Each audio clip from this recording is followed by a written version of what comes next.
Quelle est la meilleure stratégie SEO à mettre en place sur son site? Il faut savoir que pour obtenir des résultats importants sur Google, ça nécessite de connaître les différentes stratégies pouvant être mises en place pour obtenir la première position sur ton mot-clé. Être visible sur Google, mais surtout être rentable, n'est pas donné à tous. C'est pour ça que dans cette vidéo, nous allons voir 2 stratégies essentielles, surtout si tu débutes. Écoute bien, ça va te permettre de savoir ce que tu dois déployer pour dominer la niche, la thématique en SEO et bien sûr en référencement naturel. Bon, ici, on va voir 2 stratégies peut-être que tu connais déjà qui sont nécessaires à mettre en place, notamment lorsque tu as des concurrents. En plus de ton site principal, tu vas pouvoir déployer des EMD, donc Exact Match Domain. C'est un nom de domaine qui possède ton mot-clé. Et si tu as 10 top mots-clés, tu peux faire 10 noms de domaine dont chacun possède un mot-clé important. Et la deuxième stratégie, c'est les noms de domaine expirés. C'est le fait de récupérer un site anciennement qui se positionnait idéalement dans ta thématique, de le récupérer parce que le propriétaire n'en veut plus ou a oublié de le renouveler. Donc, tu vas le récupérer, tu vas profiter de ses vertus SEO pour rapidement te positionner grâce à la puissance du nom de domaine expiré. Avant d'enchaîner sur la suite de cette vidéo avec un comparatif et des exemples concrets de stratégies d'EMD et de nom de domaine expiré, je vais vous présenter le sponsor de cette vidéo. Merci à O2Switch de sponsoriser cette vidéo. Est-ce que j'ai vraiment besoin de vous présenter O2Switch ? Ça doit être très probablement l'hébergeur francophone le plus utilisé par les référenceurs. Très simplement, tu peux commander un hébergement, tu vas bénéficier aussi d'un nom de domaine. Ce qui est intéressant, c'est que l'hébergement, tu peux mettre un site, mais tu peux aussi en mettre 10, tu peux en mettre 50, tu peux en mettre 100. Typiquement, si tu as des sites de une page, tu peux mettre 50 sites sur un hébergement avec une IP différente et avec un SSL, avec des compartiments qu'on appelle des lunes. Donc, c'est vraiment adapté aux besoins des SEO. O2Switch d'ailleurs qui est présent sur de nombreux événements SEO, pour ne pas les citer comme le SEO Camp, le SEO by Night de mon ami Elliot et bien d'autres SEO. Avec les années, ils ont su conquérir le cœur des SEO et toujours plus nous proposer des prix attrayants et une offre de qualité. Il faut savoir qu'ils m'ont également donné un code promo, c'est Romain10. Vous pouvez bénéficier de 10% de réduction sur l'achat de votre hébergement sur O2Switch. Ça me fait plaisir de faire cette pub-là parce que pour avoir hébergé des centaines, pour ne pas dire des milliers de sites chez eux, ça me semble naturel de mettre en avant un service dont je suis très satisfait. Donc les amis, toutes les informations en description. Et encore merci à O2Switch pour ce sponsoring de qualité. Donc les amis, passons au comparatif. Si on prend l'exemple des EMD, donc ça peut être avis-cbd.com, ça peut être romainpirote-formation.fr, ça peut être O2Switch-prix.net, code promo-o2switch.net, etc. Donc ça, c'est des EMD, c'est des domaines basés sur des mots-clés qui rapportent de l'argent. En tout cas, c'est le but que ça rapporte de l'argent. Parmi les avantages, le premier et un des plus importants, c'est ranker à long terme. Les EMD, c'est hyper intéressant. Malgré que ce soit des noms de domaine neufs qui n'ont jamais, pour la plupart, été enregistrés, ils sont totalement légitimes à ranker sur le long terme. D'accord ? Deuxièmement, ça permet de truster, ça permet de se positionner de manière pointue et plus facilement sur certains mots-clés, donc notamment le mot-clé qui correspond à l'EMD. Si je vous montre l'exemple de grossiste CBD, on a plusieurs EMD actuellement et même dans le passé qui se sont très bien positionnés sur ce mot-clé-là, que ce soit des domaines contenant grossiste CBD ou des domaines contenant le grossiste CBD. Donc, on peut le voir, ils se sont très très bien positionnés avec le temps.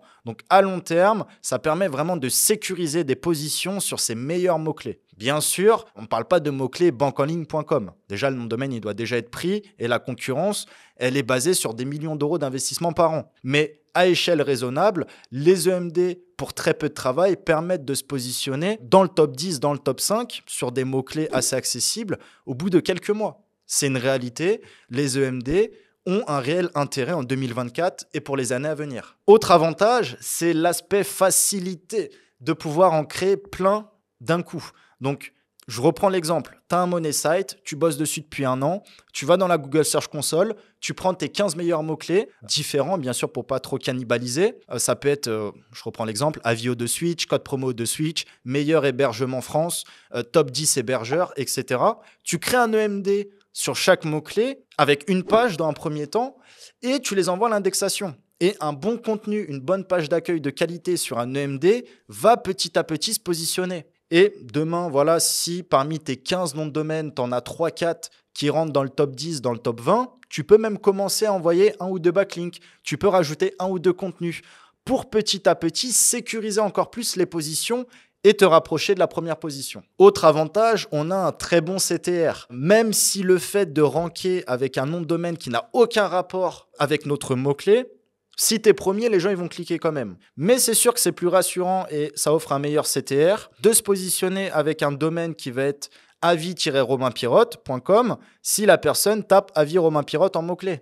Effectivement, donc ça offre un meilleur CTR et qui dit meilleur CTR aide au positionnement, etc., etc. Autre avantage, ça permet de ranker très bien sur Bing. Bing, depuis les années, depuis peut-être 10 ans et bien plus, il favorise énormément les EMD. Cherchez 50 mots-clés, tapez-les sur Bing, vous allez voir que dans les 10 premiers, il y a toujours des EMD, ou la plupart du temps, c'est des EMD, parce que c'est favorisé par l'algorithme de Bing, qui au final a une très forte ressemblance avec l'algorithme de Google, mais il y a 10 ans. Parce qu'il y a 10 ans, c'était pareil sur Google. Et maintenant, sur Bing, on rank très facilement avec des EMD, et encore plus facilement que sur Google. Autre et dernier avantage de cette liste qui n'est pas exhaustive, ça permet, on va dire, de favoriser les encres exactes.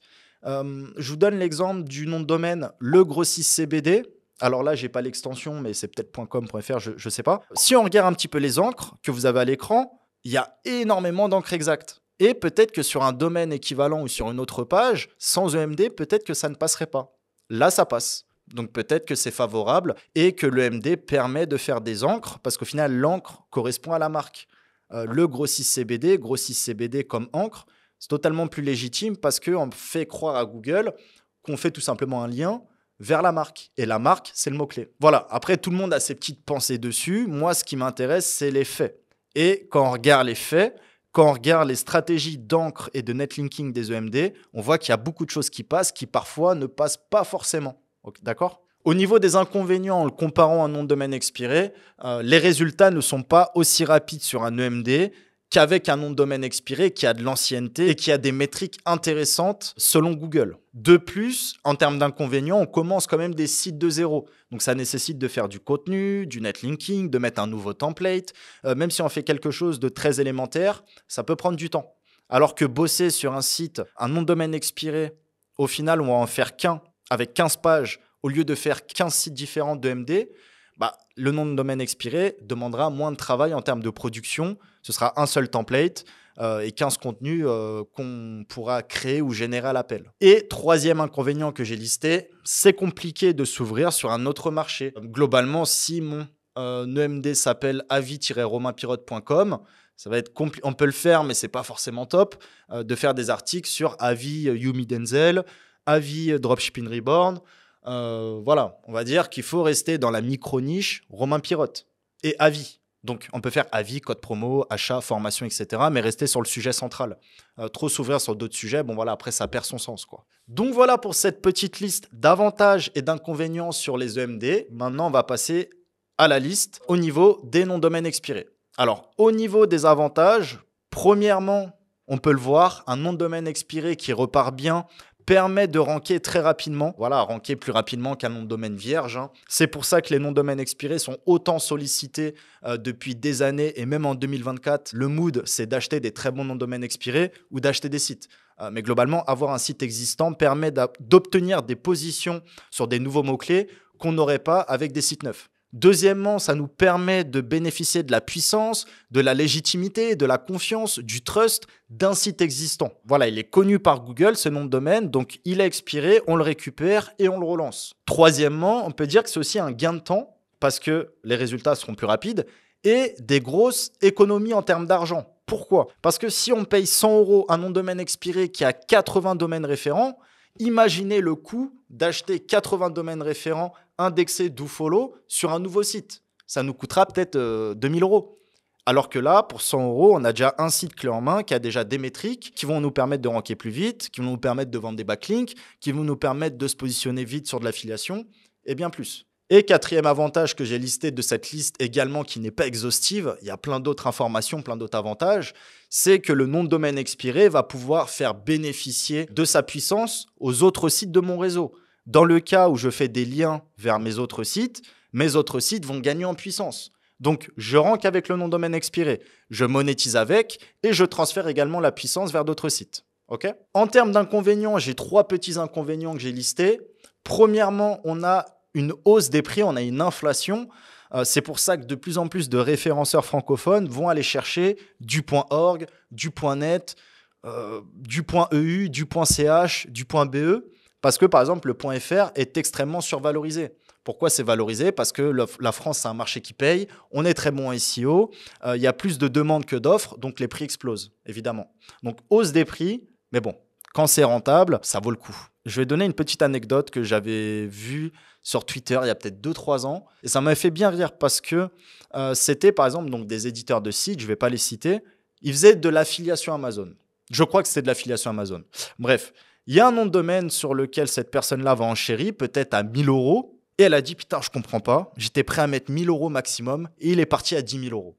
Parce que la réalité, c'est que si tu es affilié, tu manges 3% de commission sur les ventes, bah quelqu'un qui a une vraie boîte et c'est son business de vendre ce type de produit physique, lui, il peut mettre 10 fois plus de budget parce qu'il gagne 10 fois plus que toi. Donc au final, pourquoi les prix augmentent énormément? Parce que les gens peuvent se permettre de dépenser pour acheter des noms de domaine expirés. Que ce soit pour le CBD, pour les jeux d'argent, pour la rencontre, pour la minceur. Bah effectivement, quand tu as des bonnes affiliations qui payent 10 fois plus que des affiliations rincées pour perdre du poids, bah voilà, bien sûr, je peux mettre 10 fois plus de budget parce que je serai 10 fois plus rentable. Donc au final, c'est normal qu'il y ait une hausse des prix. Donc c'est à vous aussi de vous remettre en question et de construire un vrai business et ne pas aller à la facilité, à essayer de chercher des commissions à 3%. Parce qu'en termes de compétitivité, bah, vous ne pourrez pas enchérir autant que d'autres sociétés qui paieraient 10 fois plus que vous pour l'achat de nom de domaine expiré. Deuxième inconvénient, trouver des noms de domaine expirés nécessite une expertise. Beaucoup de personnes, la majorité je pense, ont fait l'erreur à la première fois d'acheter des noms de domaine expirés pénalisés, pas indexés, filtrés. Voilà, on n'est jamais sûr à 100%, mais il y a quand même pas mal de critères maintenant qui sont connus pour éviter d'acheter un site qui n'a pas de page indexée. Voilà, on peut le voir avec son historique, on peut le voir avec les mots-clés positionnés, avec les pages indexées. Donc, il faut une certaine expertise qui peut s'apprendre très rapidement. Typiquement dans ma formation, ça peut s'apprendre rapidement pour éviter de faire des erreurs et de perdre de l'argent. Et troisièmement, je pourrais même dire que mal choisir un nom de domaine expiré peut être contre-productif. Voilà, vous l'avez mal choisi, vous avez perdu de l'argent, il ne va jamais ranker, vous n'allez jamais réussir à le revendre. Bien sûr, en investissant des sommes dans le rachat de site ou dans les noms de domaine expirés, c'est un moyen de gagner beaucoup plus rapidement, mais c'est un moyen aussi de perdre sa mise. Donc, il faut être conscient qu'on peut faire du SEO gratuitement sans dépenser, mais on va avancer progressivement. Investir, ça permet d'aller plus vite, mais on peut aussi s'y risquer de perdre son investissement. Alors ici, je vais vous montrer quelques petits exemples. Donc, j'ai pris 2-3 mots-clés, 2-3 ressources qui pourraient vous donner des idées. Donc, pour commencer sur la partie nom de domaine expiré, il y a des centaines, des milliers d'exemples où des noms de domaine expirés se positionnent en top 10, en top 5 sur Google, sur des bons mots-clés pour prouver que les noms de domaine expirés fonctionnent. Là, vous voyez, j'ai tapé un mot-clé d'affiliation assez connu. Si je vais en position 8, bah ça, typiquement, on a un nom de domaine expiré. fortiser.fr, c'est un nom de domaine expiré. On va pouvoir le regarder directement dans SEO Observer. Et on peut le voir ici que, historiquement, les titres n'ont rien à voir avec de l'affiliation sur des logiciels de tracking comme mSpy. Okay, donc voilà, il y a plein d'exemples. cnc.org, nom de domaine expiré très probablement. omegao.eu, nom de domaine expiré. Je n'ai même pas forcément besoin de regarder. Le nom peut déjà en dire long pour identifier rapidement si c'est des expis ou si c'est des vrais sites. Ici, j'ai un autre exemple, avis SoShape. Donc, on a la famille Tortue, on a SoShape.com, on a Journée mondiale. Donc, typiquement, ça, gros site d'affiliation sur les produits minceurs. C'est un expiré. En tout cas, on va le regarder pour être bien sûr à 100%, mais je pense que c'est un expiré. Donc là, au niveau des titres, ça ne nous donne rien de neuf. Mais par contre, ce qu'on va pouvoir regarder, ça va être les articles historiques. Est-ce qu'ils existent encore? D'accord, donc apparemment, ils existent encore. On peut regarder au niveau du netlinking. Et globalement, si ça correspond, c'est que c'est un nom de domaine expiré ou pas forcément. Et ça peut être plutôt un parasite, voilà, qui vend des articles dessus. Donc là, si je vais par exemple dans journéemondiale.com de la Wayback Machine, on va regarder rapidement. Parce que là, c'est typiquement ce qu'on peut voir sur de la vente de liens, sur du streaming, sur toutes les thématiques un peu bankable. Donc, je doute que la société soit passée d'un truc associatif, téléthon, etc., médiatique, à un site de vente de liens. Ou sinon, ce serait assez étonnant. Donc, selon moi, c'est un nom de domaine expiré. J'en suis pas sûr à 100%. Mais ce qui serait intéressant, en tout cas, à vous montrer, c'est que ce site-là, généraliste, a été récupéré et se positionne sur énormément de mots-clés pour prélever des commissions. Donc, si je donne l'exemple de la santé, sur des produits qui rémunèrent entre 50 et 100 euros de commission. Maigrir, santé, beauté, virilité, tous ces trucs-là, quoi. D'accord? Et il fait même du pronostic. Donc voilà, la puissance des noms de domaine expirés n'est plus à approuver, hein. Le business, il y a énormément d'acteurs sur le marché. Il y a plus de demandes que d'offres, comme j'expliquais. Donc c'est que ça marche. Un petit truc en plus, vous pouvez également aller sur Maxdom. Alors, j'ai pas trop creusé la plateforme, mais ce qui est intéressant, c'est qu'on peut aller sur Spy. Vous récupérez directement les noms de domaine expirés. Donc, vous pouvez faire, par exemple, Scrap Similar. Hop, on récupère les noms de domaine. On va sur les sites, on regarde un petit peu ce que les sites sont devenus, quelles thématiques sont lancées dessus, est-ce que c'est des jeux d'argent, est-ce que c'est des cryptos, est-ce que c'est de la vente de liens. Voilà, ça peut vous donner des idées de business et surtout voir un petit peu les positionnements. Il y a des sites, vous regardez, ils ont été récupérés il y a 2 mois. Maintenant, là, en mai 2024, ils ont des positions qu'ils n'auraient jamais eues avec un nom de domaine neuf. Donc, ce qui prouve que la puissance des noms de domaine expirés, bien choisis, attention, c'est pas avec tous, lorsqu'ils sont bien choisis et qu'ils réagissent bien, bah voilà, la puissance n'est plus à démontrer, quoi. Et concernant les EMD, pour vous montrer également quelques petits exemples, même si vous avez très probablement déjà tombé dessus, alors je vais filtrer avec les 30 derniers jours ou même les 6 derniers mois. Regardez, il y a 6 mois, quand il n'y avait personne sur formation de ChatGPT, le site formation-chatgpt.pro était premier. Bon, là, il a dû se faire ratisser un petit peu parce que les gens ont compris que c'était un business porteur de vendre des formations ChatGPT et que c'est énormément tapé. Donc, il est passé 7e, mais globalement, il doit avoir beaucoup moins de backlinks que la concurrence. Et on peut le voir, un simple site comme ça qui a été fait il y a 6 mois, il n'y avait pas grand monde. Donc, très rapidement, il s'est positionné premier sur formation de ChatGPT. Autre exemple, Logo Maker. Logo Maker, c'est un sacré mot-clé de la génération de logos où au début, on vous fait croire que c'est des logos gratuits et au final, il faut les payer. Et le premier dessus, c'est logomaker.com. Parce que logiquement, le site, OK, il a beaucoup de domaines référents, mais peut-être qu'à puissance égale, Logo Maker est peut-être beaucoup plus légitime à se positionner en premier avec le logomaker.com en nom de domaine. Troisième exemple, top 10 hébergeurs. Voilà. Bon, il y a une P0 de Maximilien, bien joué à toi. Mais le deuxième, qui est officiellement le premier, c'est top 10 hébergeurs.com. Donc, ça fait le job d'avoir des EMD. Que ce soit des EMD sur des bons mots-clés comme Logomaker, où il y a énormément de recherches, ou sur des petits mots-clés comme top 10 hébergeurs, comme Avis Spy, comme Avis Romain Pirotte, et j'en passe. D'accord? Donc maintenant, vous allez sûrement me poser la question, quelle stratégie choisir? Il faut savoir qu'avec le temps, les méthodes SEO, globalement, restent les mêmes. Il y a 10 ans, on faisait de l'EMD.